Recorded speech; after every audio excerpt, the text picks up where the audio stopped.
పంచభూతలింగములు పృథ్వీలింగము, జలలింగము, తేజోలింగము, ఆకాశలింగము, వాయులింగము. ఈ ఐదింటిని పంచభూతలింగములు అంటారు. ఒకటి పృథ్వీలింగము. ఇది ఏకాంబరనాథ లింగము పేరుతో తమిళనాడులోని కంచిలో ఉన్నది. దీనినే కాంచీపురం లేదా కంజీవరం అంటారు. కాంచీపురం విష్ణుకంచి, శివకంచి అని 2 భాగాలుగా ఉంటుంది. 2 జలలింగము. తమిళనాడులోని జంబుకేశ్వరంలో ఉన్నది. ఈ జలలింగమును జంబుకేశ్వర స్వామిగా పిలుస్తారు. జంబుకేశ్వరం తిరుచునాపల్లికి బాగా దగ్గర.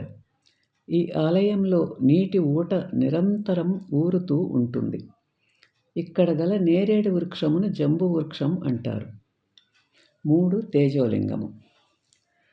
తమిళనాడులోని అరుణాచలంలో ఉన్నది.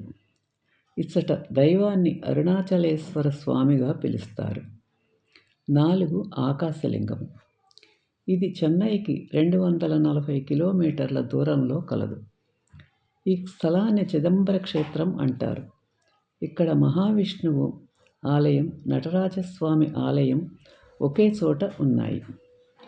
5 వాయులింగము. ఆంధ్రప్రదేశ్లోని శ్రీకాళహస్తిలో వాయులింగం ఉంది.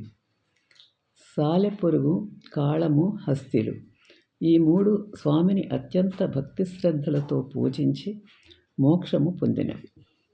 ఈ వీడియో మీకు నచ్చితే లైక్ చేసి, షేర్ చేసి, సబ్స్క్రైబ్ చేయండి.